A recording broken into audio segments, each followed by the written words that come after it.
Good morning, good afternoon, good evening, good people from all around the world, and I can still see numbers pouring in as more people join in and attend.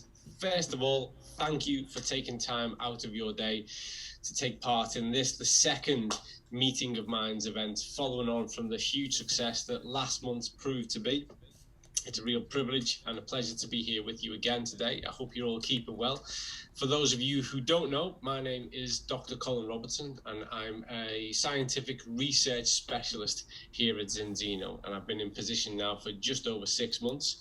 And today's event is actually quite personally special for me, because one of the things that really encouraged me towards wanting to join this team and be a part of this movement was the person who we're going to listen to, who I'm going to have the privilege of speaking to today, and that is the inimitable Dr. Paul Clayton, who I will introduce more formally in a moment.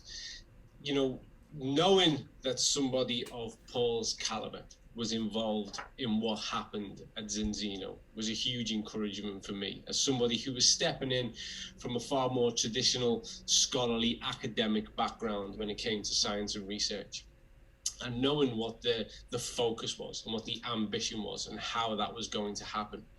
Right now in the world, you know, plenty of people have an opinion on health, and plenty of people have an opinion on nutrition. Sadly, not very many of them have an informed opinion on nutrition and health. But the person that we're going to speak to and who we're going to listen to today has an abundance of expertise, knowledge, understanding, years worth of dedicated work within this space. And therefore, everything he has to say is very much something that's worth listening to. Now, again, just before I introduce Paul, I'm going to lay something straight from the start. This is to be a discussion that's going to be led by Paul, and I will welcome your questions, and I will do my best to go into the chat, pick up on those questions and pose some of those to Paul as we go through, and I'll try and capture as many as I possibly can. It's important to note, though, from the start that very typically to research and science, and what I believe is a real strength and asset to what we do at Zinzino, as much as I respect profoundly Paul and his insights, his knowledge and understanding, we don't always agree, not on every detail.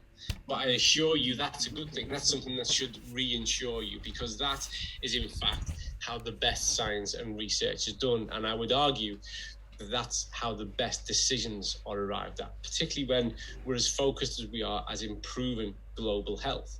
Now, all of you have taken time out, and you're probably very much frontline workers who are dealing with this, having more intimate conversations on a daily basis with the people whose behavior you're looking to change.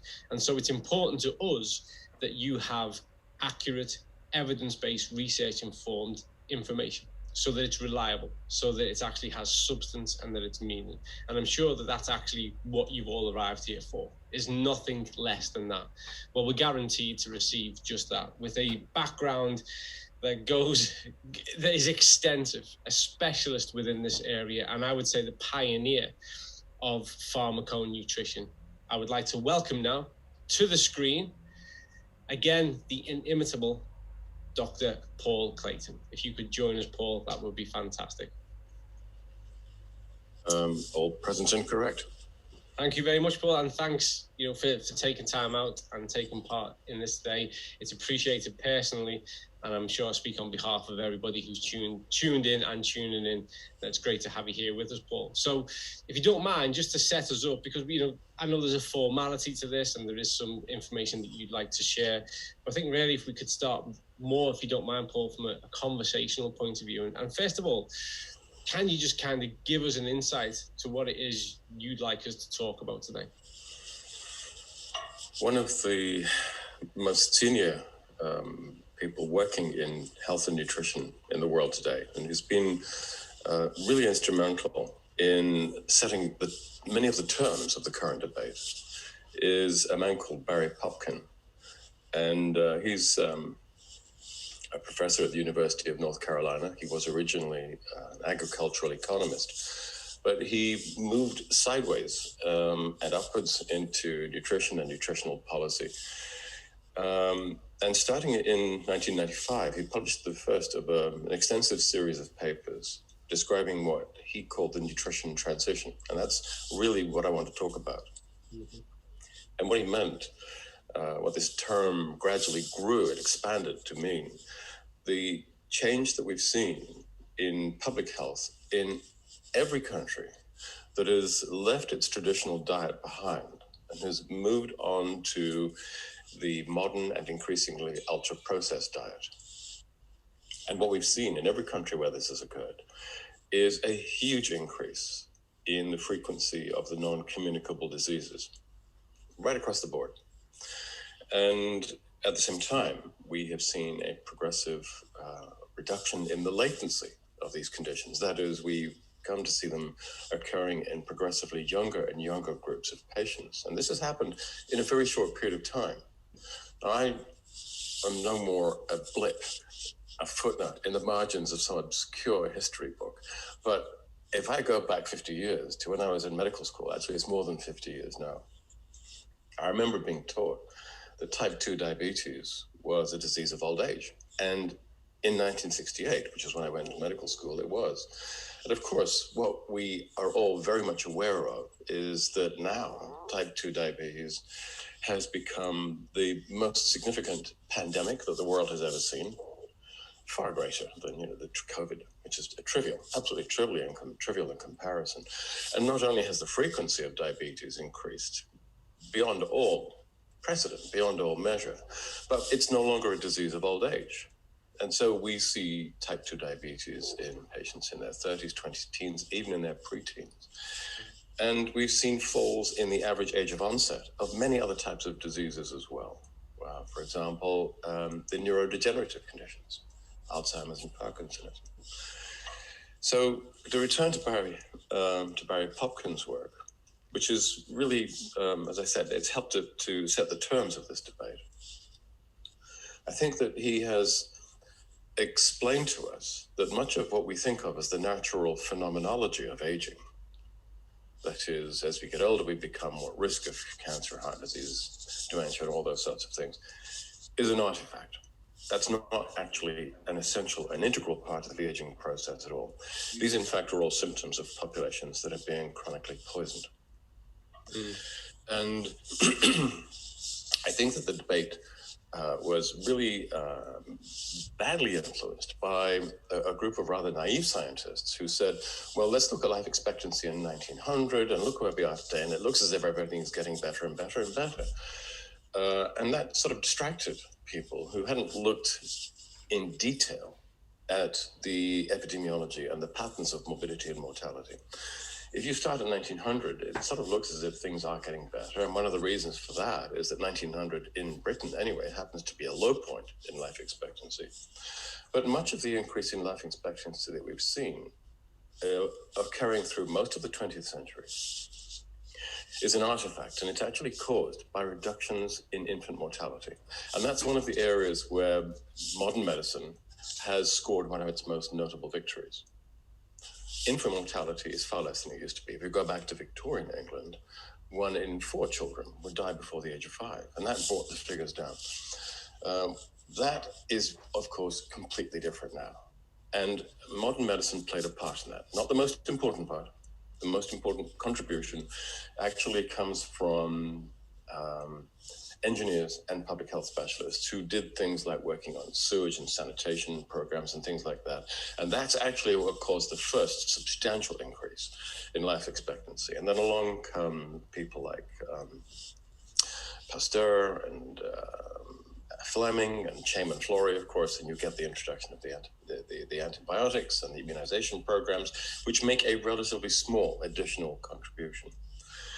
Now, the problem is that, the engineers who put in the sewage farms, the sanitation programs, they were unsung heroes. They weren't particularly glamorous, and public attention focused on, particularly Pasteur, who was a rock star in his time, and then later on Fleming, and we came away with the idea that the way to treat disease, the way to transform society was through these magic bullets.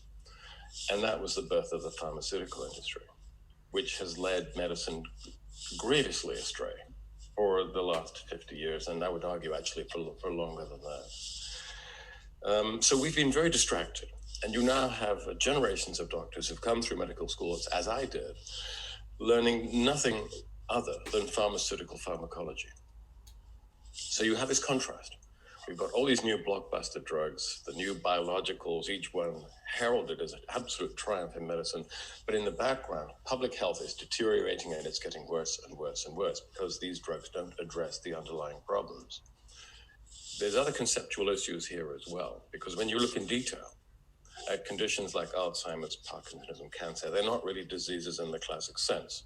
Nothing to do with Koch's postulates. And the concept of the disease really goes back to the infectious, the communicable diseases. What we're dealing with now are syndromes. And the complexity of the cell, of the brain, for example, is so great that there are hundreds of different ways, maybe thousands, in which you could end up with a group of symptoms, a syndrome that looks like Parkinson's or cancer. And the idea that you can address this enormous heterogeneous group of patients with a single magic bullet is absolutely absurd. And it is testimony to the persistence of this magic bullet model of thought. And I think medical arrogance. What we have to do is to go back to, we've got to get ourselves back to the garden. I'll quote an old hippie phrase. We've got to go back to the food table and address that. Let me just, if you don't mind, Paul, I want to pick up on a few points because I'm sure it'll represent how, first of all, congratulations, because I think it took you less than 3 minutes to make your first kind of controversial statement where you brought in the parallel between the pandemics. So that's from anyone who's listening, from my experience, that's really good, Paul. That's a marked improvement. But I'm going to deliberately, if you don't mind, Paul, I'm going to play a little bit of devil's advocate here. Sure, please do. I agree with the vast majority of what you've said, I really do. But I want to play a little bit of devil's advocate because it would be reasonable for anybody who's listening to this, watching this, to say, okay, we're painting a very specific and maybe grim state of affairs because medicine seems to have done more than that. That what we see and what people encounter in their daily lives is that much of that medicine works for them. So I think what people are surrounded by, and often this is what causes the conflict, Paul, is that on a day-to-day, if they get a headache, they take some paracetamol, the headache's gone. If they've got something a bit more intense, they take some anti-inflammatories and it's gone, which is very acute symptom management. Yeah. So just parking, because I do 100% want to come back to this notion of all these things that are happening in the background. How do we address that? Because the reality of people's existence is they're seeing quite a positive impact from the pharmaceutical area, aren't they? Well, I would argue that they don't. If you look at the environment here in North America, for example, iatrogenic illness, that is illness caused by medical intervention, is a leading cause of death. The pharmaceutical tools that we use to treat the symptoms of these diseases, we have nothing to address their causes, their underlying causes, are very specific, very expensive, increasingly expensive, and incredibly toxic. The medical profession kills large numbers of patients. Now, we do have the ability to alleviate symptoms. That's really what the pharmaceutical model is all about. But when you think about it, we've had a century of the pharmaceutical industry. We've had enormous numbers of wonderful scientists and technical people involved in the development of this extensive portfolio that we now have of xenomolecules, of pharmaceutical products. And yet, despite this enormous investment of ingenuity, manpower and womanpower and finance, we still have no cures for any of the chronic degenerative non-communicable diseases. Now, that should be enough to tell you that we're aiming our guns in the wrong direction. And I think what Popkin's work, and I'd also like to cite the work of Michael Gervin at the University of California, with the work that they have done has shown really absolutely convincingly that if we want to improve public health, we cannot use drugs to do that. They're too damn toxic. You cannot use them prophylactically. We need to get to the source, the roots of this problem, and they are the modern diet. And that case is strengthened by the fact that we now know what it is in the modern diet that is making us so ill, that is accelerating the aging process, that has reduced our health expectancy, and is now starting to reduce our life expectancy.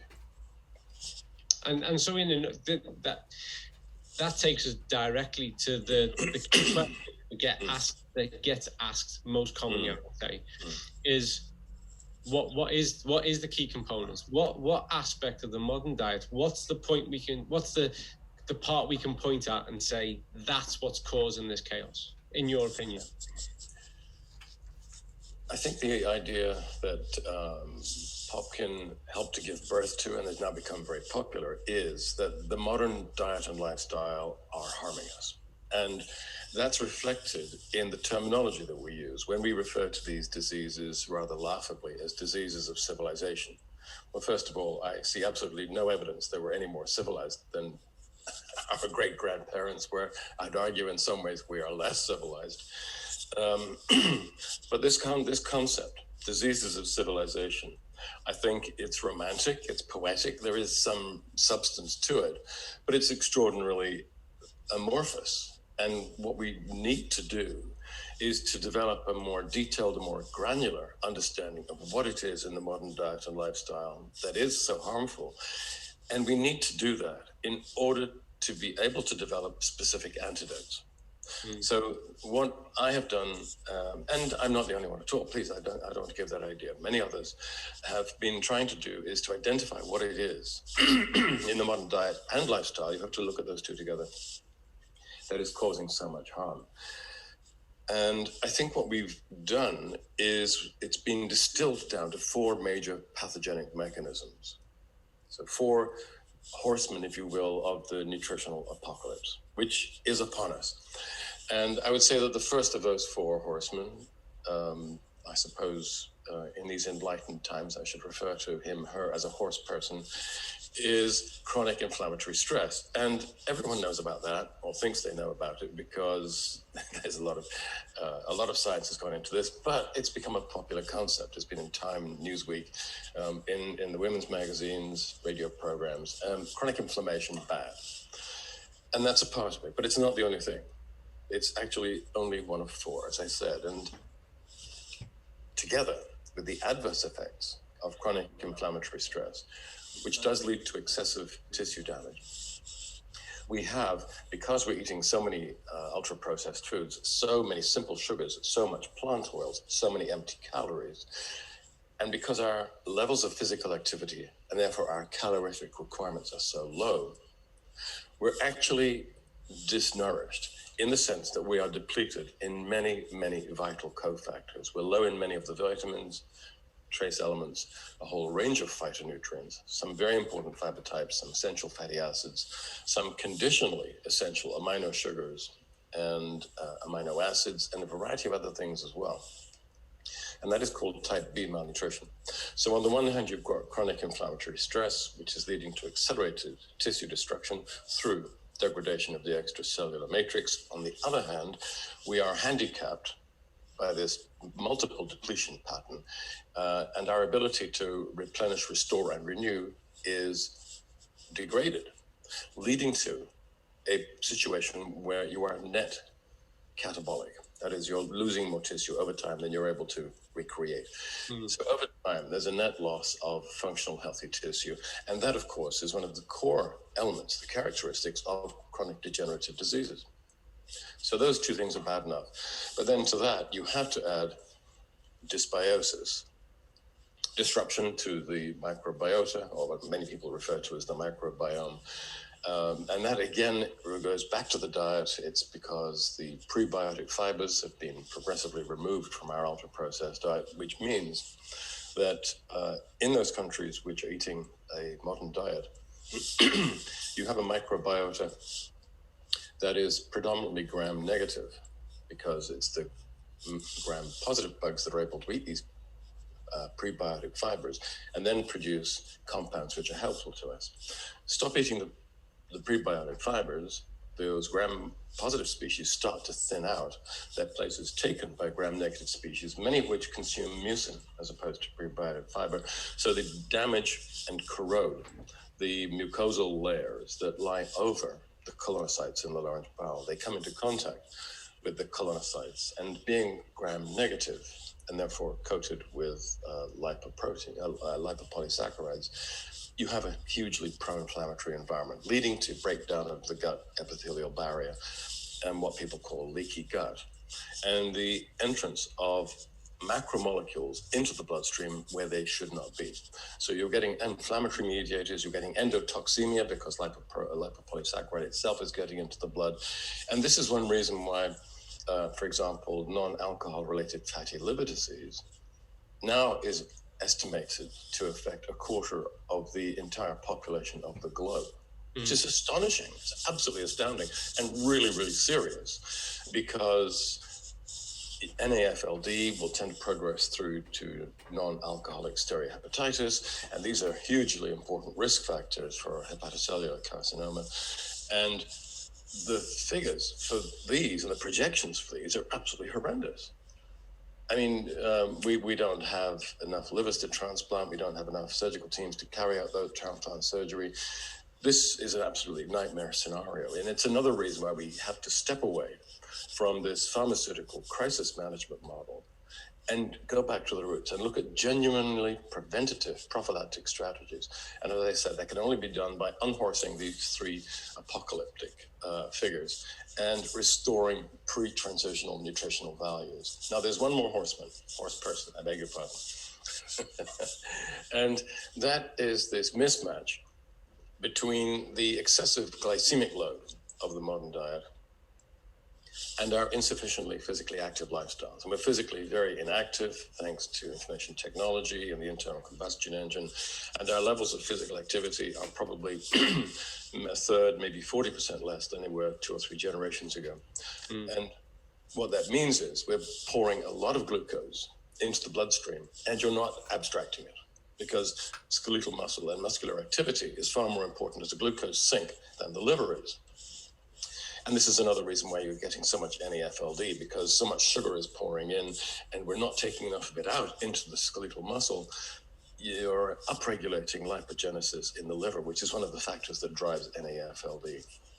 So this situation also creates hyperglycemia, hyperinsulinemia, and you move towards metabolic syndrome, type 2 diabetes, and then a whole raft of complications that spins off from that.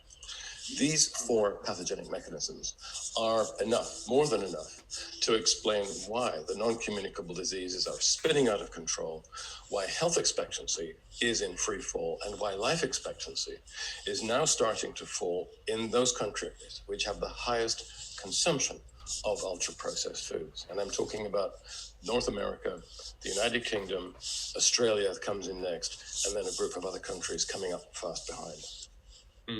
Well, yeah, I mean, that stacks up as true.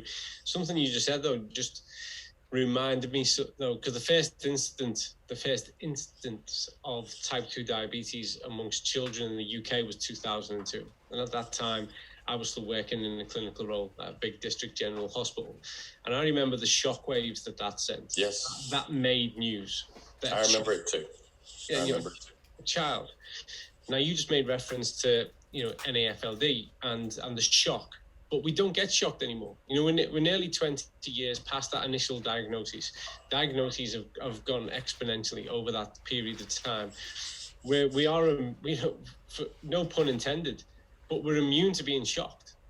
We've normalized this sickness. And my concern is, Paul, is that we will just normalize the next wave and the next wave, that as the temperature increases, we just can't, it no longer makes any impact on us. We just accept it for what it is, which is kind of what you're touching upon now. But what I'm going to go back to really is, again, one of the common questions is, okay, then, everything you're saying makes complete sense. The data and the information there is to back up the sentiment. Why don't we all just go back to eating as we did 90 years ago? And that will fix it. It would fix a great deal of it. But I think there's a problem here. We're very time poor, and increasingly, thanks to the absolute and utter ineptitude of our political classes, we've all been hit economically as well. And unfortunately, given the way in which the food industry has successfully lobbied the government to subsidize certain areas of agricultural production and not others, we're in this odd situation where these ultra-processed foods are really cheap. They're artificially cheap. They're heavily marketed. They have long shelf lives. They taste absolutely delicious because bliss point technology has been used to make them effectively addictive. And so these foods are available, they're widely available, they're promoted, they're being sold to kids who want them. The kids develop a sweet tooth, they develop a craving for those kinds of things. And what we now know is that if you eat these types of foods, they actually cause a kind of a brain damage, which is at least initially irreversible, but subsequently probably irreversible, which actually destroys and damages and degrades your own appetites and food preferences, leading you to consume more junk foods. I mean, these foods are incredibly toxic. And they damage us not only in terms of increasing our incidence of cardiovascular disease, cancers, neurodegenerative conditions, but they also damage the working brain. They damage the workings of the brain in a way that reduces impulse control, that is demotivational, that tends to push you towards anxiety and depression, that damages your relationship to food. So this is a very vicious circle. And I would argue that the multinational food companies, food manufacturing companies, are actually involved in a kind of slow motion genocide. They are responsible for an enormous burden of ill health and premature death. And this is not just me saying this. This has been broken down by, the governmental organizations which do this very huge, enormous scale data crunching. And they say unequivocally that the most important cause of early death, which means preventable death worldwide, is disnutrition. Not starvation, which it once used to be, but it's overnutrition and disnutrition. So this is a huge ongoing problem, and the food multinationals they're wading knee deep in blood. The problem is they have become, they're almost invisible. With tobacco, we had a couple of brave pioneering surgeons general in the United States who looked at the data and said, well, it's tobacco that causes these particular types of problems. And that was relatively easy because you had smokers and non-smokers. Today, it's very hard to find people who don't eat the modern diet. You can do it. You can do it. And this is where I'd like to bring in Michael Gervin. And he is a very interesting scientist with a phenomenal list of publications behind him. And he's the professor of evolutionary anthropology and biodemography at the University of California. And one of his specialities is the study of contemporary hunter-gatherer groups. And they're a kind of a contemporary blue zone. My own field of research has been in the blue zones of the 19th century, as you know. And Michael Gervin has come to very similar conclusions as to the findings that I was instrumental, or I played a role in bringing into the public. What he finds is that in these hunter-gatherer societies, life expectancy is well into the 70s, but they have very little degenerative disease. Very little. They tend to die of infection and trauma in the main. There is a very small number who will develop the types of diseases that are so important for us, but the numbers are very, very small, about 10% of the numbers that we see in our society. And that matches almost perfectly our findings in the 19th century blue zone of the mid-Victorian period. So we don't have to do very much to get back to where we should be. If you look at it from this perspective, the triumph of the pharmaceutical industry and the medical profession for the last 150 years has been to create the cancer of pharmaceutical industry and medical profession that exists today. That's the biggest and the best thing that they've done. They have created a very good living for themselves to compensate for this toxic wasteland that the food industry has thrown us into. There's a lot of very powerful comments in there, Paul, and very provocative comments, which people will have listened expecting to hear from yourself. I think it's important that we kind of just calm the seas a little bit. I appreciate and respect your opinion on these things, but I think it's important that we calm the seas a little bit on this. There's a lot of what you said I agree with, and I think also when we look at the health cycles that we've seen that of countries and even city regions that have emerged quite rapidly. We saw this with Japan, we've seen this with certain regions in China, whereby they inherit our kind of food behavior and how rapidly their health profiles start to replicate what we have over here. So I think for them, it's a nightmare, an absolute nightmare. We've seen that in India in a spectacular fashion, in China as well.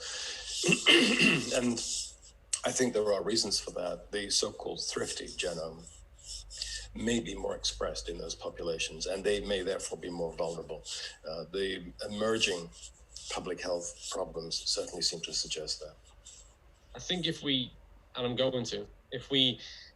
diffuse the notion of any intention, and we just go back to the notion of cause and effect, there is a clear case to be made. One of the arguments I put forward at every kind of medical clinical conference I attend is that despite our advances clinically, medically, and scientifically over the past 70 years, all of our health indicators have gotten worse. So that in itself presents a picture that we all need to take a stark look at, and we need to address. Absolutely, Colin, but can I just jump in here? I'm not talking about intention. I'm not talking about intention at all. The scenario that I'm describing, I don't think it's not some vast conspiracy. It's some, I'm not even sure that it could be described as a collusion. Everyone is busy doing their thing, working in their silos. The food companies just want to sell more. They want to compete in their space. The pharmaceutical industries see problems that they want to solve. But I think that everybody's off target. Yeah. What we have, that, I would entirely agree. I certainly would. I know we're going to hand over to you, that there are some slides that you'd like to share in a moment. There's been a few questions coming through. So before I hand over to you entirely, if I can just have a quick look, I've tried to pick up some that have come through that I feel we can address given this time now. Let's have a look. There's some that are very product related. With all due respect to everybody that's on it, it's really hard, given the nature of this forum, and for either of us to go into really specific product ones and what they may or may not do in certain kind of specific conditions. There are other types of events and forums that we host for that. So I think a lot of the other things, from what I can see and understanding what it is you're about to talk about, you may well cover next, Paul. So what I'm going to do is I'll return to the questions, but I will hand over to you to share your slides and take this conversation where we're headed next. Thank you. Well, in that case, let me share the screen, and I'm going to recapitulate some of the points that I made and perhaps develop some of them a little bit further. I will say just one thing. You've heard me being very critical of modern ultra-processed foods, and the generation of ultra-processed foods that is available to us at the moment is very, very unhealthy. I would, in fact, I do regard them as toxic. But ultra-processed foods don't have to be. If they were formulated properly, they could not only be delicious, but they could actually be health promoting. And some of the changes that would need to be made in order to do that are relatively small. And all I want to say is, before we start getting into the slides, is that I do talk quite frequently to people who are involved in the flavor industry and the food industry, and there are increasingly people there who are beginning to think, well, maybe we can do something. Maybe we can change these formulations in a way that would make them less destructive and more pro-health, because these are not all sociopaths. These are people who I think are beginning to understand, oh, we have a heavy responsibility here. And the food industry, I would say, has been guilty of privatizing its profits and socializing these enormous costs which we have to bear.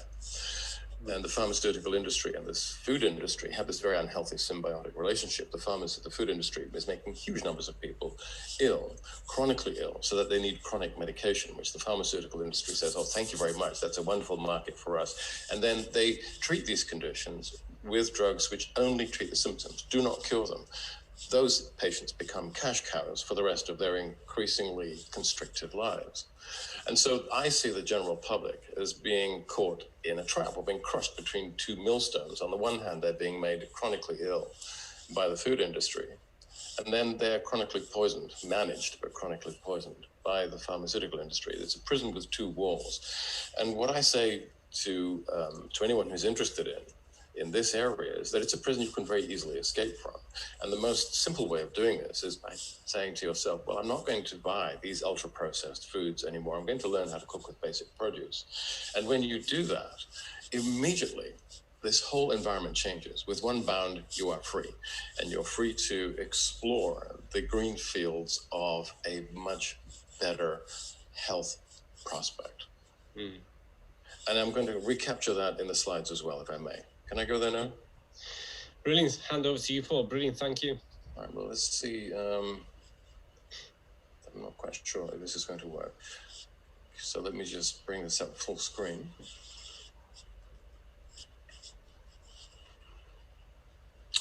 Okay, so the nutrition transition then, and let me just say before I really get into this, that if we were still eating a pre-transitional diet, I would be irrelevant. Zinzino wouldn't be necessary. You wouldn't be needing to take supplements. We're simply a response. What we're trying to do is to provide the antidotes to this nutrition transition. And I regard that as a temporary situation. What I would like to see is the food industry taking its responsibility more seriously and selling us healthier foods, which would be sufficiently fortified and formulated so that our public health improved and supplementation was no longer necessary. This is where I would like to get to.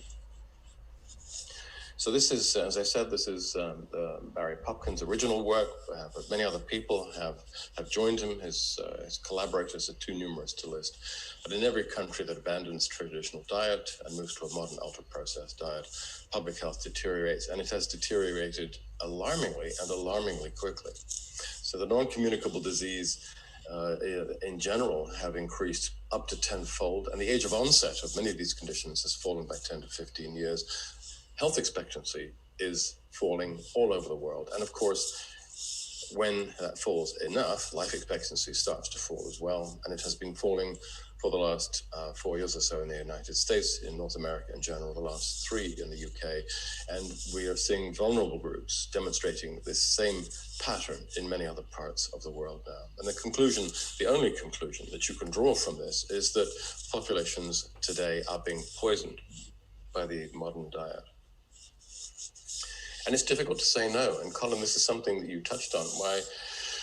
Why on earth would we tear ourselves away from the modern ultra-processed diet when it's so damn delicious? And, you know, this kind of stuff is sold to your kid, is promoted to your kids, and they want it, they get used to eating it, and as they grow, they maintain their sweet tooth, and they want to keep on eating this kind of toxic, delicious rubbish. And it's designed so carefully, using bliss point technology, which perhaps I'll talk about a little bit, that these foods have become very, very close to being addictive. Now, bliss point technology is a very interesting technology that's used by these food companies to design their foods. And it's an evolutionary step on from the system that used to be used, where you take different samples and feed them to a panel, and then you take a notebook and record their responses. But as we've learned from Dr. Gregory House, everybody lies. People do lie, they're forgetful, they're biased. You can't really trust their responses to these types of questionnaires. So the food industry gets around that by putting you in a scanner, putting your head in an MRI scanner, and then looking at activity in the pleasure centers in your brain while feeding you different types of food. And by doing that, they can juggle the quantities of salt and sugar and fat, and those are some of the 3 components that are very involved, and texture is another, until you reach the so-called bliss point. That is the combination of those factors that creates the highest pleasurable response. That's the bliss point, and that is enabling the food companies to produce foods that hit us so hard, that we find so delicious, that they are more or less addictive. And that shows through in confectionery. These are all highly ultra-processed foods, all highly toxic, not in the short term, but they are if you consume them for large amounts for long periods of time. And that applies to a diet like this, not necessarily because of what it contains, but because of what it doesn't contain. This is, for example, extremely low in omega-3s, prebiotic fibers, phytonutrients, to name but a few. And if you're not keen on hamburgers, well, chicken nuggets are, if possible, even worse. And I travel very widely. I've been to every continent, and everywhere I go, I'm always interested in finding out what people eat. America is particularly badly affected. The American diet is so bad that you can actually see, when you look at what people put into their trolleys in supermarkets, when you go to the fast food restaurants, you can see exactly what it is that's sickening them. And I can predict what they're going to die, what they're going to die of. In fact, when you look at a diet like this, you can see what's missing, and you get a very accurate idea as to what pathology is going to overcome them in the largest numbers. And you find, these terrible situations now. And again, I'm digressing perhaps, but in small town America, where all that's left, these towns, these communities that have been absolutely hollowed out by the casino capitalism that's practiced in so many countries now, that all you have left, you've got the shops like Walmart's, Sam's, and Costco's selling these types of foods, and the other big industry is the hospital, because so many people are so very sick. And then perhaps the towns that are doing really well might have a penitentiary as well. So all these foods are very delicious. You love to eat them. They've been designed to be like that. Here's another ultra-processed food, all calories all the time, no nutritional value whatsoever.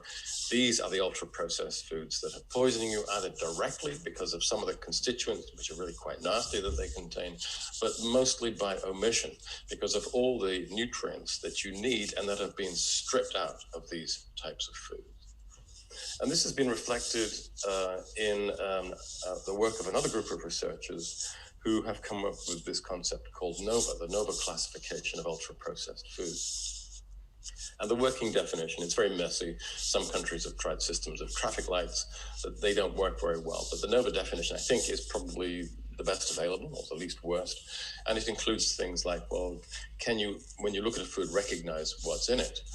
And if you can't, well, that's probably ultra-processed. If it has 6 ingredients or more, it's probably ultra-processed. If on the nutritional label at the back of the package, you see things like acidifiers, emulsifiers, then that's probably an ultra-processed food as well. And when you crunch the numbers, and there's researchers all over the world who are doing this, what you find is that the more of these ultra-processed foods you eat, the more you die, the more you're likely to develop diabetes, heart disease, cancer, neurodegenerative conditions.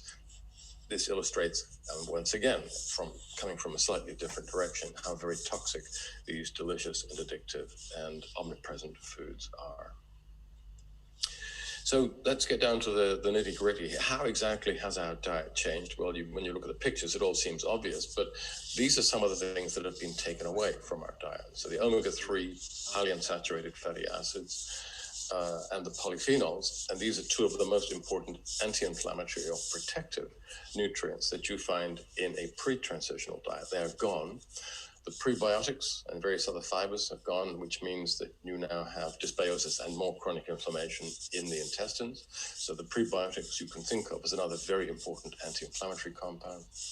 The 1,3,1,6 beta-glucans have gone. They were present in almost all foods as a result of trace contamination. And because the food production chain has been closed up, they've been largely removed. And that means that your innate immune system isn't working properly. One reason why we are less able to resist infection than we were 2 generations ago, and also why there is so much allergy. Glucosinolates have gone. These are compounds that you would derive from plant sources such as brassica vegetables, and they're absolutely essential for the functioning of lactoperoxidase, which is a very, very interesting and very important enzyme. It's a humoral component in the innate immune system. So this also damages and degrades our ability to resist infection. And the phytonutrients in general, and these have so many different protective capabilities in the brain, in the heart, in our tissues in general. All of this is gone. We have become extremely vulnerable, very, very exposed. And to complicate the situation, what the food industry puts into these ultra-processed foods is huge amounts of sugar and huge amounts of omega-6 fatty acids. In fact, these are the 2 single dietary constituents that have increased more than any other. And these are empty calories, of course. So increased linoleic acid, increased arachidonic acid, and your omega-3s are down, so more chronic inflammatory stress. It's one component that leads to that. And this is a platform which drives chronic inflammatory stress. It drives type B malnutrition, and it creates inflammation in various tissues. And because these foods are so full of sodium, that tends to make matters worse because you're increasing smooth muscle contractility, whether it's in the cardiovascular system or the genitourinary tract or anywhere else, or in the lungs, whatever's going on, that tends to make it worse. And these foods, because they tend to be made in large quantities and very rapidly, and the companies involved are trying to make them economically, they are using rather high temperatures, or higher than you would routinely find at home. So things like spray drying techniques are very common. And this leads to the production of advanced glycation end products, advanced lipo-oxidation products, and they are highly pro-inflammatory. So a lot of anti-inflammatory protective compounds have gone. They're being replaced by pro-inflammatory compounds. So now you can begin to see why chronic inflammatory stress is so prevalent in modern societies. And this new modern diet also exposes us to very high levels of lipopolysaccharide, not just because the microbiome is becoming distorted, but because of the way in which vegetables are now being sold in pillow packs, where you cut up vegetables and sell them in pieces, and you seal them in a pack and put them in the fridge. Under those conditions, you get the slow growth of gram-negative microorganisms, which are covered in lipopolysaccharides. So when you eat those foods, and if you pick them fresh, they're absolutely healthy. But if you're using what is called minimal vegetable processing, and you're buying ready-made salads or pieces of vegetables and fruits that are packaged up for you, you're consuming larger and larger amounts of lipopolysaccharide, which is, as I said before, extremely pro-inflammatory. So this is a configuration which is going to cause chronic inflammatory stress, type B malnutrition, dysbiosis, and then because of this huge amount of sugar and our low levels of physical activity, you've got hyperglycemia, hyperinsulinemia, and all the consequent problems from that feeding into it as well. So these are the four horsemen of the nutritional apocalypse. This is enough to explain why our public health is so terrible, why it has become so bad, and why, as our consumption of these ultra-processed foods continues to increase, our public health is suffering even more badly. This creates a profoundly sick society. We're seeing a huge acceleration of the aging process, and other researchers have showed this very, very beautifully. We're seeing far more disease in the middle-aged and elderly. It is not natural for middle-aged and elderly people to sicken progressively as much as we see around us today. And I go back to the hunter-gatherer societies, I go back to the blue zones. And we're seeing more disease in the newborn because there's a whole raft of information now which is saying, well, this problem that we see with the neurodevelopmental diseases, autism, Asperger's, ADD, ADHD, dysphasia, dyspraxia, this whole constellation of disorders has been increasing very dramatically. And some quite recent research has shown, I think unequivocally, that this is due to the brain developing in utero. It's a hugely complex process of this self-wiring, which is based on a series of chemical signals telling the nerves where to go, which connections to form, which connections to prune. And that is very, very badly affected by an inflammatory environment. And so the mothers who are eating this inflammatory diet, living in an inflammatory environment, exposed to social stresses, all of this contributes to an inflammatory environment in the uterus. And this has been linked now, I think, with 100% certainty to these problems, these neurodevelopmental problems. And, you know, I think everybody's used to the idea now that when you're pregnant, you should take folic acid. That is just a straw in the wind. We need to pay far more attention to nutrition during pregnancy and maternal nutrition in general if we want to make an impact on this area. More disease in children, asthma, the allergic diseases, that feeds back to those 1,3,1,6 beta-glucans, a pro-inflammatory diet, falling IQ and fertility. Well, I think this is, again, really alarming stuff. There's all sorts of data showing that our brains are being adversely affected, that we're not as intelligent as we used to be. We're certainly not as fertile. Male and female infertility is spiraling, as are our healthcare costs. And ask any med-economist today where they think this is going, and they will say, well, healthcare costs are increasing, and in the background, our macroeconomic indices are going nowhere but down. We're in a death cross. We're at the point where we simply will not be able to afford to continue to meet these increasing healthcare costs. And healthcare systems all over the world are running out of funds. This is great for industry. Food industry is booming. The pharmaceutical industry is booming. But for us, very, very bad news. We're sickening and dying. Our babies are being damaged. And the doctors, the medical profession, are largely fiddling while Rome burns, because they're still, because of their orientation, trying to treat the symptoms. And they're ignoring the fact that this tidal wave of illness is washing over the land and washing increasingly large tides of the sick and the dying into their surgeries, who they're doing their best to patch up, but they're not addressing the main issue. And this is made worse by the fact that the regulators, who are largely owned by industry, really prevent an open and free discussion about what the science of food actually is telling us. So my final words to you would be, get out of the house, because your house is on fire. Take control of your own health. Don't wait to get sick, and then hand over the control of your health to the, I would say,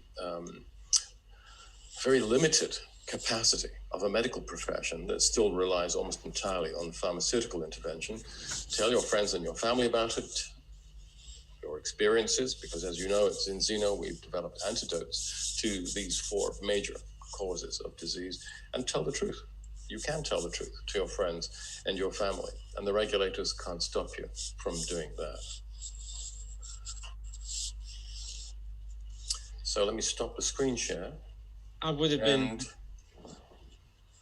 it would have been naive of me to expect you to end with anything less powerful, Paul. That was fascinating, and really kind of, thought, not even thought inspiring. It's more prompting than that. I'm mindful of time. There is a couple of questions I'd like to pick up that have been submitted that I don't think we've had the opportunity to discuss, or that you covered in that. I think, when you make reference to the Bliss Point technology, that reminds me of a lot of the conversations we were having 10, 15 years ago about the industry's obsession with snackability and the dopamine. And how these things have not just stayed, they've actually proliferated. They've become far more of the driving force to encourage people to eat whether or not they're hungry. That's how you create sales. But looking at this, we do have our hands on some solutions and some really powerful ways to be proactive about this. But if you don't mind, before we conclude on that, because I'd say we've got 3 minutes to spare here. Just one of these questions I'd like to pose to you. It's quite a big question, Paul, but I think you'll appreciate it. In autoimmune diseases, the balance of Th1 cellular immunity and Th2 humoral immunity, white blood cell function, is imbalanced. Because of this, it doesn't really matter which side we stimulate with different immunomodulators or even herbs, such is the case with beta-glucan. So 1, is it possible to know how it affects the Hashimoto, for example, which is a Th1 dominant disease? So if we can stimulate it with beta-glucans, it increases the imbalance or not? And secondly, what happens if someone has a yeast intolerance? Okay, well, first of all, if you're yeast intolerant, you're not intolerant of the beta-glucans. What you're intolerant of are the amount of proteins which are present in the yeast cell walls. And they are removed from the 1316 beta-glucan products that we and most other people use. So even if you're yeast allergic or intolerant, you will not have a problem with the 1316 beta-glucans. Secondly, let's differentiate between the allergies and the autoimmune diseases. These obviously very different things. The allergies are certainly associated with Th1 dominance, and that situation is made worse if you also have a pro-inflammatory internal environment. And those are things that we can address easily and very successfully. With autoimmune disease, I think that the beta-glucans don't have very much of an impact here at all. And I happen to know this because I was, for many years, the chair of one of the scientific advisory boards to Biothera, which was the industry leader in this whole area of research. And we know that in people who, or in animal models of autoimmune disease, the beta-glucans didn't seem to do anything at all. They weren't helpful, they weren't harmful. I can say from my own personal experience that there is another way to address this issue of autoimmune disease. Now, with autoimmune disease, the damage to the target tissue is being mediated through chronic inflammatory stress. That's how you end up damaging the thyroid or the articular tissues or whichever other part, or the beta cells in the islands of Langerhans. It depends, whatever the autoimmune disease is. This is being mediated by the immune system, creating chronic inflammatory stress in and around that tissue that it perhaps recognizes as non-self, although there's a huge debate that's going on about that as well. And therefore, theoretically, it would be a good idea to reduce chronic inflammatory stress in such cases. And in fact, the medical profession routinely treats autoimmune disease with immunosuppressants, which are so crude and so toxic that they come with a whole raft of adverse effects, and they're not really very good to use long term. Speaking from personal experience, I was diagnosed with Graves about 15 years ago now, a long time ago, and I treated myself with a forerunner, a precursor of balance oil, large amounts of fish oil and olive oil, which I drank together, and it was absolutely appalling. But I did succeed in bringing the chronic inflammation under control and kept it under control for several months. And after that time, I gradually eased up because I wanted to know what was going on. And at the end of it, it turned out that my immune system had forgotten its target. So now I'm euthyroid 12, 13 years down the road. My doctors say, oh, sometimes this happens. They've never seen a case like that, but I'm pretty certain I know what did it, and I'm now hearing from other people who are using the same approach. The immune system, I think, can be helped to forget its target. If its attack is blunted for long enough, I think it begins to think, well, maybe we shouldn't be doing this. We should be doing something else instead. But again, I don't think that's the whole answer, because there's increasing evidence that this whole concept of autoimmunity may be a bit of a mistake anyway. And what the immune system might actually be doing is reacting to intracellular pathogens. And it's their debris that's being expressed on the cell membranes in those target tissues that the immune system is actually reacting to. And there's different strands of evidence that support that. I've written about that in my blog, because I think this is a fascinating area. And if you go to my blog, which is drpaulclayton.eu, and type in "the bug is a feature," and there's several posts under that heading. And I've written about this because I find it so fascinating, and people might find that useful. I'm sure they will. And as I expected, in that one response, Paul, you've answered about 8 other questions that were in line with that. So thank you very much. We are past the hour, folks, and this has been absolutely incredible and insightful and thought-provoking. And I guess I'll leave it to you, Paul, if you don't mind. I'm going to let you conclude. I want to thank everybody for attending, for contributing, for asking questions, for listening, for being here, to trying to facilitate change in your communities amongst the people that you can be in direct contact with. That's how we make this happen. Paul's gone into a testimony of his own experience there, and people like to dismiss that. But the old Huntsfeld quote from 1954 is anecdote on its own is worthless, but when you collect them together, it becomes evidence. And that's what we need to do. We need to collect more of that so we reach a critical mass. But I'm going to let the final word, and therefore the final impact, be yours, Paul. What would you like to conclude with? You're right. Case histories are the lowest level of evidence, and I perhaps shouldn't have talked about my own situation. It's of limited interest. But you said that I was being provocative and passionate, and I think I would say, yes, I'm guilty. I'm guilty of those charges. I am angry. I'm angry at what I see as so much unnecessary loss of health and loss of life. I'm angry at a system that not only allows, but encourages this to happen. I want to change the way in which healthcare is delivered. I think the pharmaceutical companies who call themselves laughably the ethical industry, they are anything but ethical if you look at their past behavior, are not the answer to the problems that we have today. The food industry could be if we could bring them on board and persuade them to act in a more responsible manner. But in the meantime, I have many medical heroes. Pasteur is one of them, Bernard is another. But a third, and I got to pick 20, is John Snow. Not for those English people, not that popinjay newsreader. I'm referring to John Snow, the father of epidemiology. And he was the man, this was back in a time when London didn't really have adequate sanitation. London was repeatedly hit by waves of waterborne infections, so typhoid, typhus, and cholera. And these were major causes of illness and death. And the doctors of the day were prancing around, bleeding, purging, killing their patients.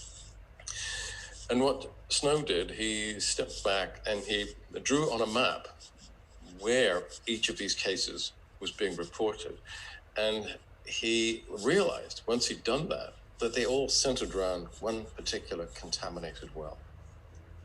So while the other doctors were just making fools of themselves, John Snow went down to the well and famously he took the handle off the pump, and within 48 hours, the plague had stopped. I'm not a John Snow, but I'm walking in his giant footsteps. And I look at public health from a similar perspective. I love spending my time in the databases, on the campus, in laboratories and universities. I mean, that's all grist to the mill. And I love the opportunity to talk to other scientists, to find out what's going on. And you know how much I network. You see that, I think, in my blog. But at the end of the day, the theory is wonderful, the science is wonderful, but we must distill that into practice. I think that we have a responsibility to others. We have a responsibility to try, as we pass through this world, and it's a very short passage, to try and help to make things better. So I am profoundly motivated to take this information and to distill it into useful and usable tools that people can use to escape from this prison I described earlier, and to improve their health and improve the health of their families, their friends, their communities. The industry won't do it. It's up to us. Superb. In fact, I'm tempted to put a cap on just so that I can doff my cap to you, Paul, for that kind of comment. Superb. Round of applause, and I'm sure I can see there's literally the messages of thanks are pouring through, and what a way to end. Thank you very much, Paul. Outstanding, illuminating, fascinating, and yeah, provocative, but I believe provocative in exactly the right way. I think what you've delivered today is a call to arms, and a very much needed one.